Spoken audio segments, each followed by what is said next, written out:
Oh, hello. Welcome to Demo in Diaspora. My name is Ademola Adisa. I'm your host, as usual. I welcome you to the new year, 2026. I wish you the best in this year, and I hope the year bring good tidings, peace, harmony for our land and for the world. Thank you so much for your support over last year. We wish you to please continue to support us. Please subscribe, like, share, and comment on Demo in Diaspora. Your host, as usual, Ademola Adisa. Welcome again. Now, this year we start with a very cogent and important issue: the invasion and the abduction of a Venezuela president by Donald Trump. On the 3rd of January 2026, Donald Trump invaded Venezuela and abducted the president, Maduro, and the wife, Flores. They are both now being charged for various reasons, especially on narco-terrorism and other issues. We will go deep into this. The invasion and eventual abduction of a president, a sitting president, is very much unprecedented. It laid a very much precedent that is very dangerous for world security, independence, and sovereignty of nations, and the principle of international relations. We will go deep into this. What are the justifications of Donald Trump and America in invading and abducting a sitting president of Venezuela? And is this justifiable under international law? And what are the motives behind it for American domestic politics, as well as implication in Venezuela? We also look at the general implication of this to smaller nations, especially in Africa, and the process or how they should address Donald Trump's request. This is a very uncharted line, and together we will give full analysis of this, and you, our audience, you'll be in the best position to make your own decision. In Demo in Diaspora, we give you a critical analysis, thorough, and very valuable data and information that will enable you to understand events around the world, and also as it affects Africa and Nigeria. Thank you so much. Now let's go deep into it. On 3rd of January 2026, U.S. positioned assets on all over the world and target finance. That is the build-up towards the invasion. During the invasion, it has a lot of positioning of its U.S. assets all over the world. And on the midnight of 3rd of January, there was airstrike and all other SDF operations, and the strike on Caracas. And eventually, on that night, by 4 a.m., Maduro and his wife Flores were captured. And Donald Trump eventually make a national address These are the strikes, places that were, the positions that were struck by U.S. forces. More than 150 aircrafts from more than 20 U.S. military bases all over the world combined and targeted all these locations, eventually eliminating, dismantling all the forces of resistance. At one point, 50 guides from Cuba, more than 80 guides from Cuba that were supposed to be guiding the president and protecting him were eliminated. A lot of these are going to be done in full detail. By the end of the operation, the United States, the President, Donald Trump, actually announced the capture and eventual arrest and abduction of Maduro, Nicolas Maduro, and the wife, Flores, to America. He announced that his ride was successful, and Maduro and Celia Flores were captured and brought in captivity in handcuffs to America. And they are now being tried under narco-terrorism that they are financing using the office of the presidency and his office to finance and and perpetrate drug-related activities against America, importing drugs into America, and this is the justification for the arrest. Furthermore, it was also reflected and shown in handcuffs under the DEA, that is Drug Enforcement Agencies, surrounded and was paraded discreetly to the world. There were agitations and protests in America against the arrest, and they are against unilateral and unsanctioned and undemocratic actions of the president, taking laws into his hand without due process.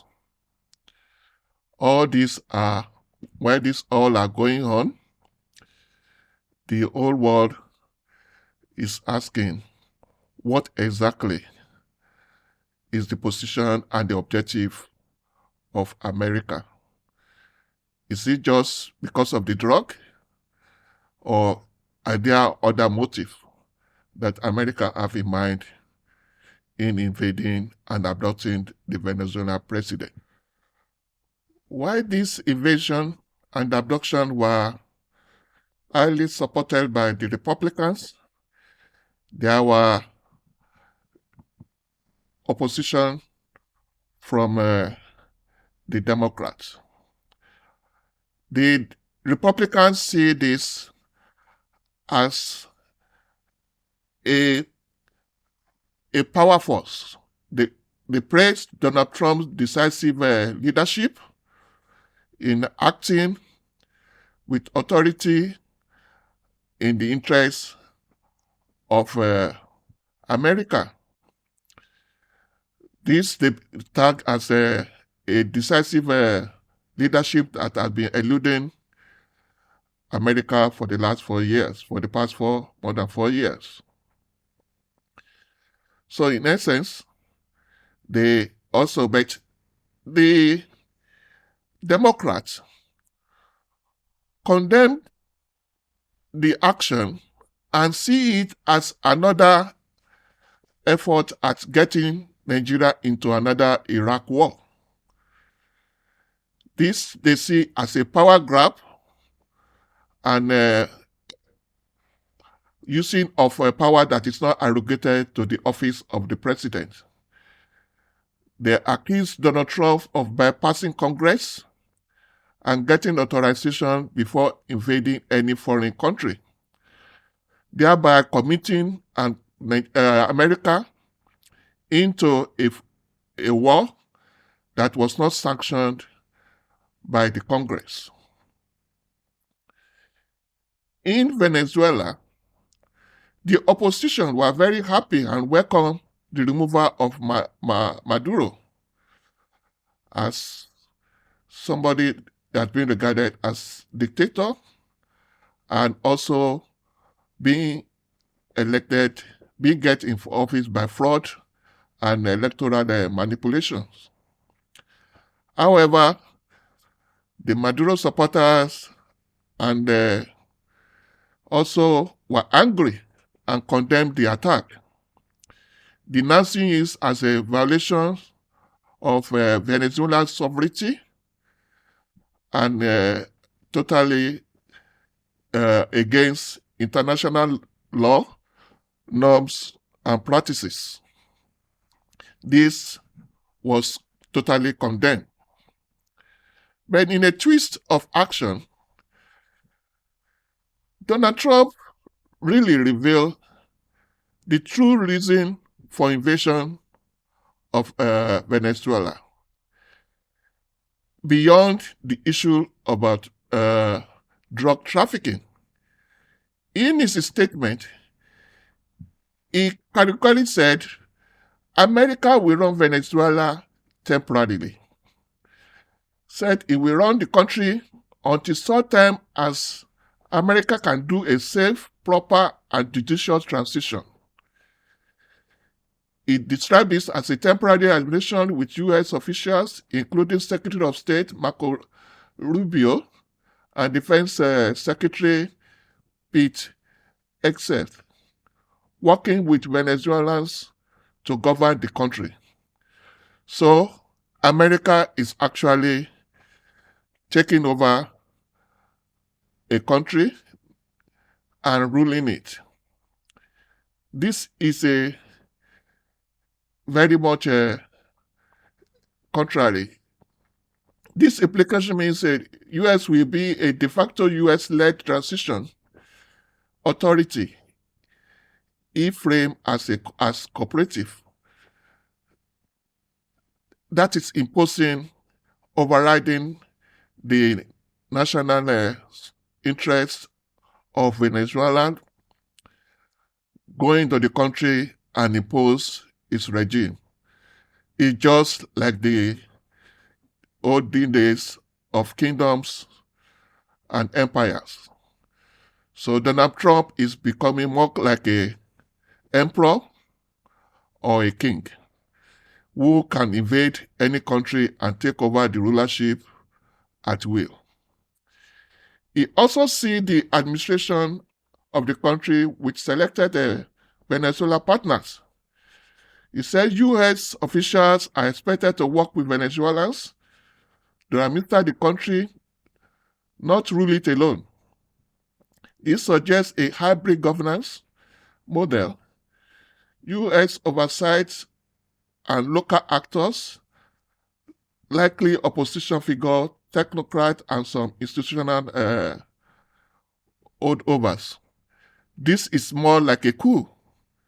It means America and Donald Trump's plan coup and remove the government and impose themselves as the coup leader and using the technocrats and civilians as tools, as institutional holdovers. So this is unprecedented. And furthermore, he also said America will rebuild and tap Venezuela oil sector. So the most important objective is to tap on Venezuela oil. Trump said U.S. will restore Venezuela's oil infrastructure and tap its oil reserves. He explicitly linked this to repaying U.S. companies whose assets were expropriated in the Chavez and the Maduro era. When Chavez was president, he nationalized the oil companies, and this put America oil companies under have to be taken over. They take over from American companies that used to have all these companies. And Donald Trump is now saying he's getting all those assets back for those countries, even when they have already been dilapidated, unworkable because of the sanctions and all other impositions that America imposed on Venezuela. Said they will be resuming large-scale oil exports and presumably aligned with U.S. and allied energy interests. So it's the U.S. energy interest that is at stake, is going all over to harness Venezuela's oil installations for the interests of America. So this implication means energy politics is central. This is not just about democracy, it's about restructuring control over oil. So it's an oil issue. However, he also have it in motion to move Venezuela towards a democracy. U.S. officials and analysts framed the operation as part of a broader push to move the country towards democracy. The think tanks like the Atlantic Council and CFR talk about organizing an election, rebuilding institutions, and stabilizing the economy. Trump already said also in his statement that he will ensure that they put civilians or governments that will be in line with America's interests. So, which means, simply put, they will organize an election and put a puppet that will be representing the interests of America, as they did in Iraq and other areas of invasion. The question of this is the political narrative is democratic transition, even if the method aimed to removal and occupation of administration is heavily contested. America doesn't care. Either it's legitimate or it's acceptable to others as long as it's for the interests of America. Inasmuch as America have decided to invade and arrest, it's a very great risk, a political risk for Donald Trump. Part of the allegations some people are making is that because of the dwindling popularity of Donald Trump in domestic affairs, so he's go ablazing all over the world to get international popularity. That is why he's going into military adventures in the name of America so as to boost its domestic image. Is this a justifiable risk, especially in the coming election, midterm election? Let's see what are the risks. Part of the challenges that Donald Trump is likely to be having and being on that risk is Is war power, what about is, do they have the war power and legality to unilaterally invade a foreign country without the support of the government, of the opposition as well as the Congress? So the oppositions are likely to challenge his power and eroding the power of the Congress over whether the president have authority to launch the airstrike, under what legal justification does he have to do this in the name of America? There is likely also to be polarization of the Congress on party affinity, where intensified partisanship is split over foreign policy and executive power. Does power of the president cover this invasion? This is a serious risk that needs to be explored. Under what international law does it justify the invasion? There can be a backlash on this. There is already global criticisms within the domestic debate about U.S. legitimacy. There are a lot of international law experts that are querying the legality of the abduction of a sitting president and also of invasion of another country without any justifiable reason other than the issues that cannot be related to international law and diplomacy. The media and public opinions of this are very volatile, and it can influence a lot of the implication of this attack. There can be a rapid swing in narrative, especially when casualties are counted, if there's any casualties. Fortunately, in the invasion, there was no casualty. So this narrative can be in favor of the president.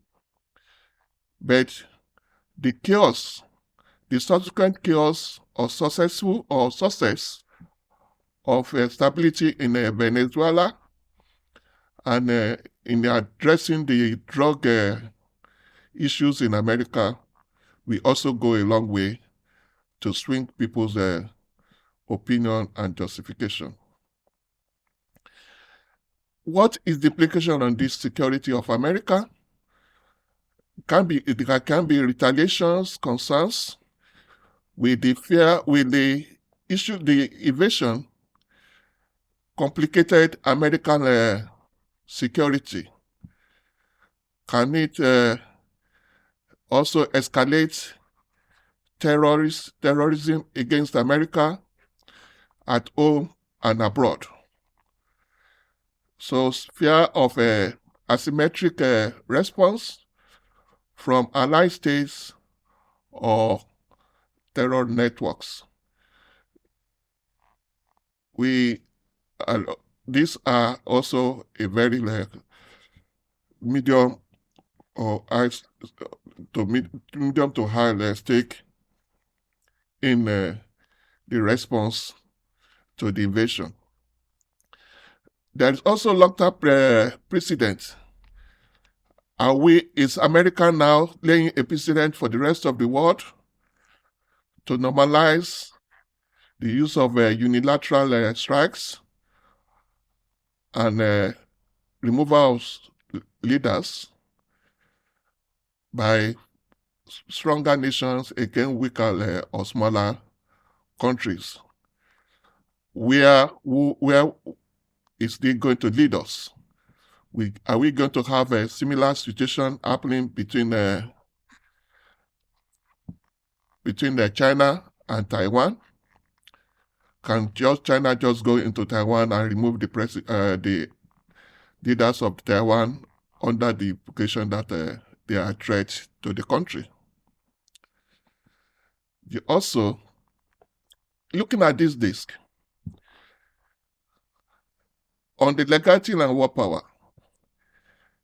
the question is, did the president overreach his power? All this can fuel a congressional hearing and political advertisements, and also can turn out to be a source of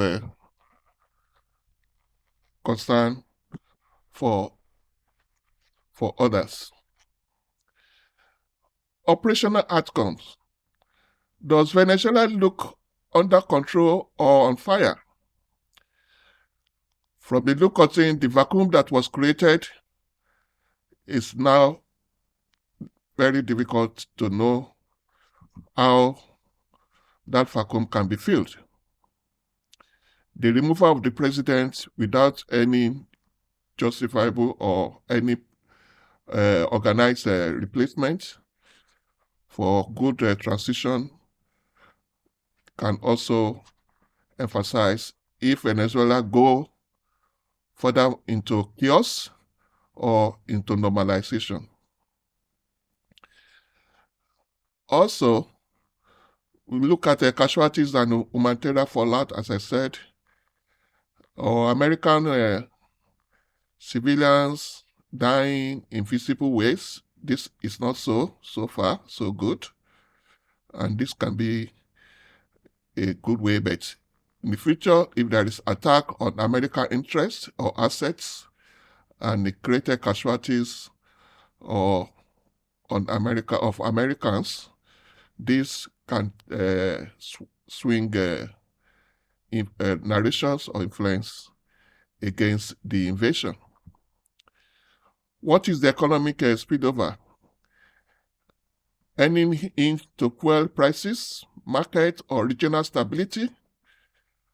Obviously, this can create eventual fuel prices hike, but it can be minimal because Venezuela is not actually producing or supplying much to the market. Even though Venezuela is the highest, it has the highest reserve of crude oil in the world, above America and Saudi Arabia, but because of all the sanctions, it's only producing less than 1 million barrels a day. So but if Venezuela is unable to supply any further, this can affect the regional stability, also because of the economic implication. If the prices also go high, then it can affect the domestic, American domestic pricing. There is already great question about the cost of living in America, where prices are unbearable because of Donald Trump's policies. And going into this and creating, if there is an increase in oil prices, this can aggravate the whole situation. The media also framing of the invasion and abduction of Venezuela president can also influence the swing of reactions for or against the invasion. If there is dominant story strong that America is strong or is reckless, is it strong or recklessness? The shaping of these narratives will go a long way to address or the implications and the future implications of this invasion. And also base mobilization, especially between the Republicans and the Democrats. How are they able to energize their bases on one side more than the other? Are Republicans able to energize their base in support of Donald Trump, or the Democrats able to energize their base against the invasion or the abuse of power and the grasping of power from Congress, and building a narrative of a president that becoming more of an emperor or a king than an elective president. This will also let us know what is it that, but on international stage, we need to understand what is the legality of the invasion. What legal justification in international law does American or Donald Trump have? Legal experts widely argue the operation violates core principles of international law. Violation of the UN Charter, which says the use of force is only lawful in self-defense or if authorized by United Nations Security Council. Neither condition was applied or used by Donald Trump or America in the invasion and abduction of Venezuela President. Unlawful removal of a sitting head of state, capturing a foreign leader on foreign soil, is considered as a breach of sovereignty. Criminal indictment do not justify military action. Under international law, international law does not allow states to use forces to enforce domestic criminal charges abroad. This issue of narcotic terrorism is a domestic criminal charge which have no jurisdiction beyond U.S. border.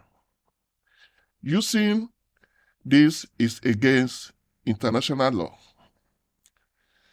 UN has also condemned the invasion. The UN Secretary General described the action as destabilizing and precedent setting, that is setting a wrong precedent to the rest of the world. If this be the case, what exactly can anybody do to checkmate the unilateralism of America as American force going beyond justification? What is the legality? What can the world do to put this in check? Now, the question is, has there been precedent, and what is the implication of and justification of this abduction and invasion of Venezuela? What is the political implication to the rest of the world? What message is this sending to the international community? In our situation, for global fallout, the operation have triggered several geopolitical shockwaves. It begs the question, erosion of sovereignty norms. Many governments now view the operation as a direct challenge to the principle that states cannot remove foreign leaders by force. Precedent for unilateral regime change. Analysis 1, this could normalize military interventions justified by domestic criminal charges. That people can just give a justification that of criminal charges within their territory and go ahead and remove a government in another country just because they are categorized as having criminal tendencies against their country, either with or without any verifiable evidence. It's also heightened great power rivalry. So will this go unchallenged by Russia, China, and several non-aligned states who are already condemned the action, framing it as destabilizing and unlawful? So, what are these countries going to do in retaliations or to remedy the abnormalities? Can there be diplomatic fracture in Latin America?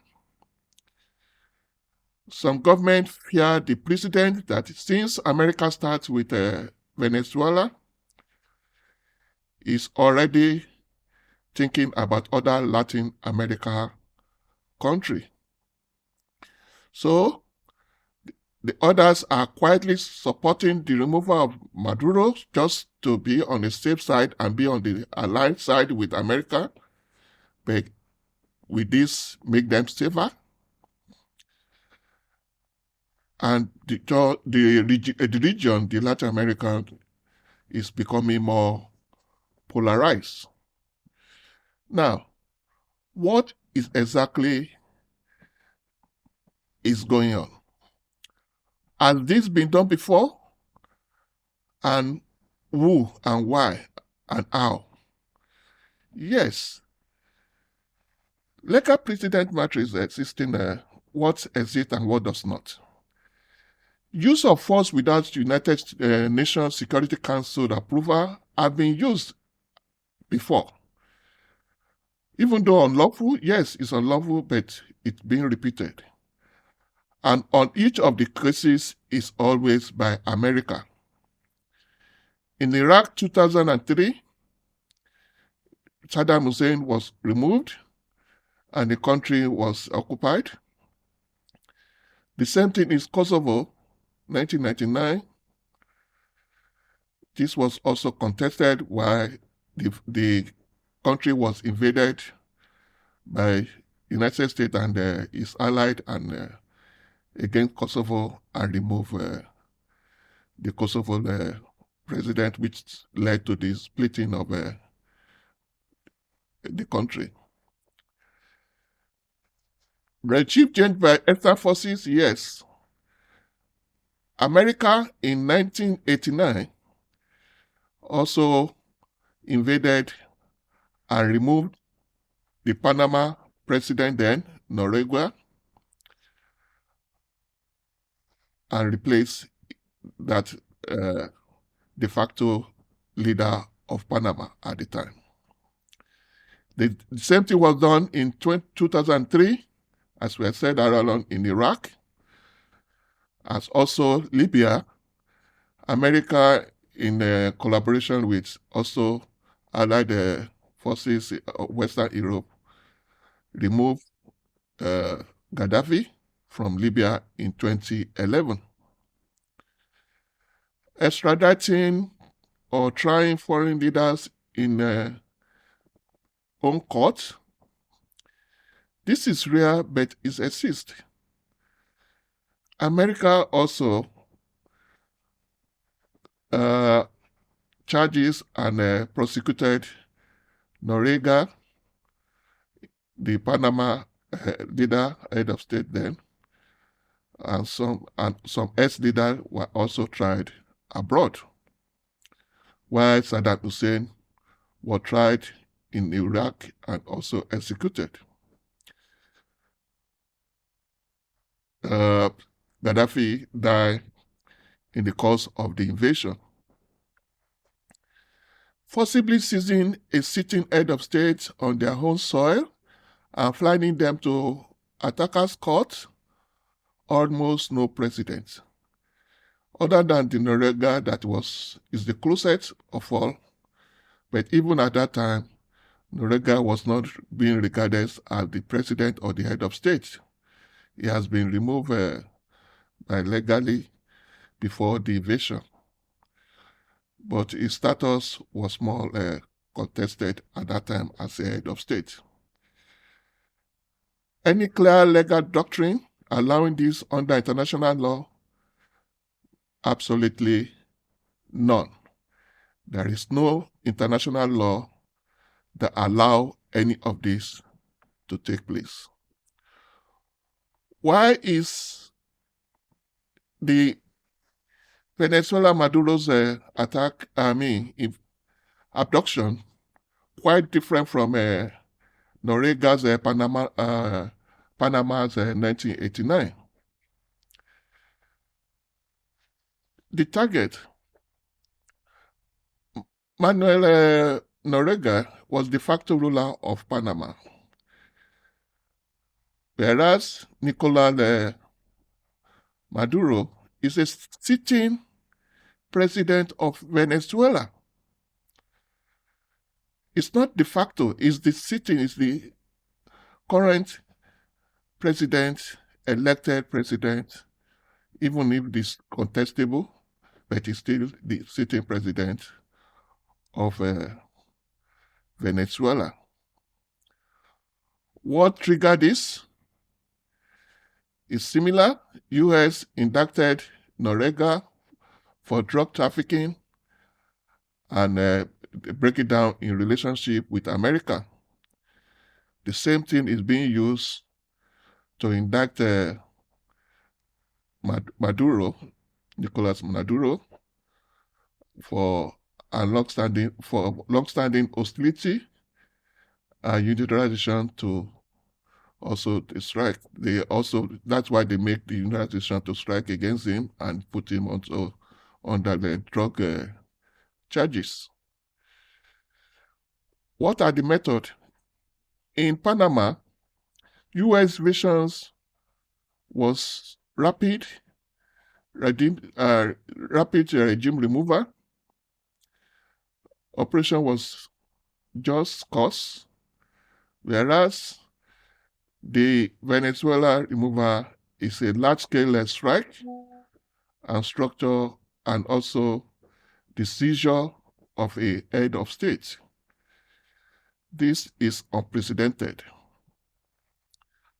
Outcome for the latter, while Noriega captured, flown to U.S., tried and imprisoned, Maduro is also captured and flown to U.S. and is being undergoing a trial as a criminal defendant. But legal controversy. This is while Panama was widely criticized as violation of sovereignty, but framed as restoring democracy, the criticism against the removal of Maduro was even sharper. It's seen as armed aggressions or precedented seizure of a sitting president. And geopolitical content of this, while this was the removal of Panama President Noriega, was done during the late Cold War, the Cold War era, where regional U.S. domination was limited and great power was back. But presently, there are multiple players, there are multiple environments, strong Russia, China, Iran, and reactions against the invasion. In previous one with Panama, there was no such power that are counteracting the forces of America. But with polarization of power now, China, Russia, even Iran are contesting the legality of the invasion by America. Even though those precedents were not legally backing and were not something that should be done, but it seems they are being repeated by America as a justification for getting its ways wherever it's unable to make its way. As I said, as we look at Venezuela's invasion, the removal of Maduro to install a friendly regime is very, very illegal. Under the pretext that the president of Venezuela, Nicolas Maduro, was removed because and arrested because on drug charges for narcotic terrorism of importing drug into America. The invasion of the country by airstrike and restriction of operations was similar to the same thing that was done. There was air and drone strikes, more than 27 U.S. strikes, and more than 150 jets targeting multiple locations in Venezuela. Even though this is not a justifiable reason, Iraq was also attacked and the government was removed. You also look at there were also broad condemnation from the United States Nation Security Council, which summons emergency session in condemning, which generally condemn it. And also, those same pattern was done with Panama as well as Iraq. The action was condemned, and the resolutions that were passed that against attack was ignored by United States against Iraq.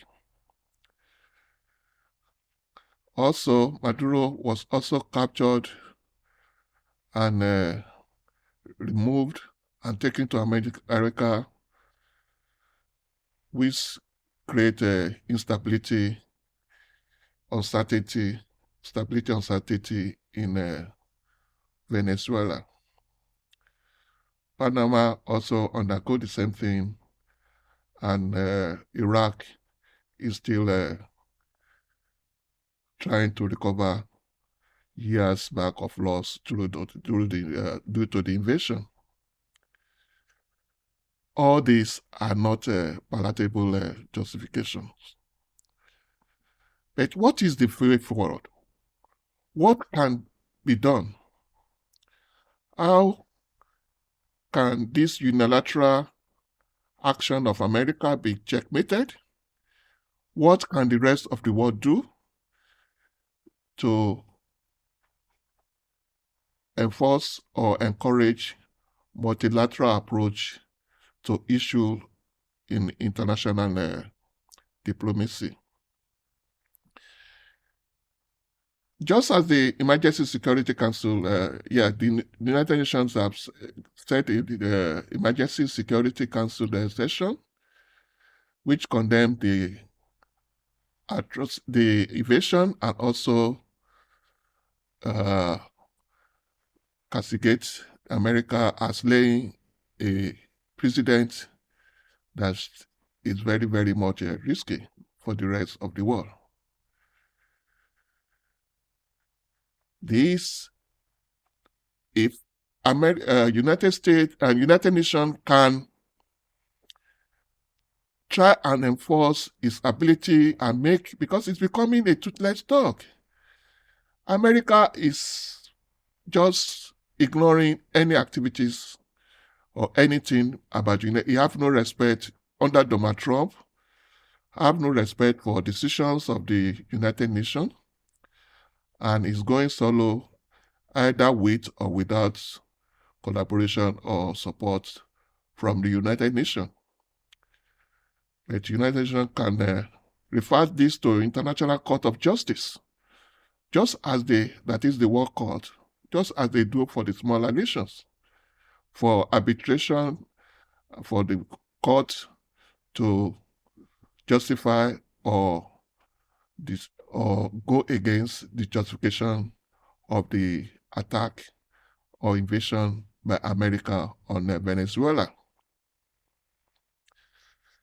Even though people are happy, the opposition are happy for the removal, but under international law, this is not a justifiable reason.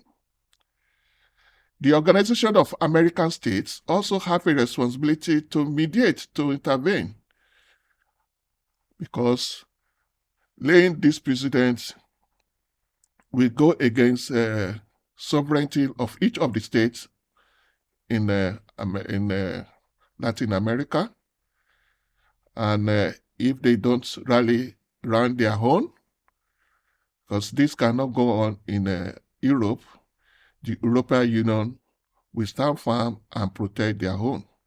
So Organization of African States, American States also need to do something in support of Venezuela in protection its sovereignty and preventing the lay down of precedents. International Development Bank as well as World Bank can also support Venezuela in wading through this issue, this period of concern, by giving them financial support to run their country and be able to support them in all actions that America will have to take against them. But will they do this? That is, all other international body, that UNASUR as well as CLAC, should also do something. The European Union can also use their weight and remove Venezuela from all sanctions, encourage trade, as well as Russia and China should encourage trade and avoid and neglect all economic sanctions that have been imposed on Venezuela, so that they can have gain their sovereignty and be able to stand in protection of their country. Multilateralism should be encouraged. The world should come together as one, and using one's power without consensus from the other nations is not be encouraged by any way form. So all countries need to do something to address the power grabbing and single-handed policing of the world by America. As I said, the Secretary General can also initiate mediation to resolve this amicably between America and Venezuela. And also, the uh, human rights monitoring can also wade in, and also to request for evidence of abuse, human rights abuse in Venezuela, and also to bring the Venezuela into account. The Security Council should demand and effect a procedure of escalating these unilateral actions so as not to be emulated by other countries. As I said, the Organization of American States should also leverage on Latin American countries in their forums to fight back and protect their members from the bully of America. Democratic reforms should be encouraged in Venezuela. Their economy needs to be revamped, and also their people, Venezuela should be given support in aids, especially food and medical support to relief, to bring sanity back into the country. America and Venezuela should be charged to the International Criminal Justice Court, ICC, International Court of Justice, as well as the International Criminal Court, for the legality and challenge the legality of this. What is this implication to African states? Donald Trump has seriously, emphatically emphasized power and might as the only weapon he's going to use diplomatically. Any contradictions or opposition to American policies are not being done through negotiation, but through the use of force. America is yet ready to use using its gun both diplomacy on any nation that is challenging its authority or are not cooperating towards its policy, either favorable to the country or not. This is a serious challenge which makes African countries highly vulnerable, irrespective of where, because smaller nations cannot challenge America because of their military might. And if America decide to go to any nation under any protest, especially in Africa, then there's nothing the country can do. This is a tendency that should not be encouraged. African leaders need to work together now to see how their interests can best be protected in joint associations or having joint military and actions together, working together, band themselves as one. Individually, they are no match to America. Even though if they join together, it's not that they can be as mighty as America, but at least they can be better cohesive, and also they can also speak in one voice in forging a policy that is best protected Africa and all the smaller nations. I hope the precedent will not go round. America is showing might, not on the biggest nation of its peers, but on smaller nations. America might, if America wants to show its might, let it go and challenge China or Russia. Why is Donald Trump having cold feet in attacking or invading Russia, especially in defense of Ukraine? Thank you, ladies and gentlemen. We thank you for your patience, for listening through, and we hope that you will share, comment, and subscribe to Demo in Diaspora. I promise to give you, and every time, a very much good analysis, detailed analysis of all issues. Thank you, and God bless you. And once more again, Happy New Year. I hope this new year will bring peace and harmony to the world. Thank you. God bless you all. God bless Nigeria. God bless the world. Bye.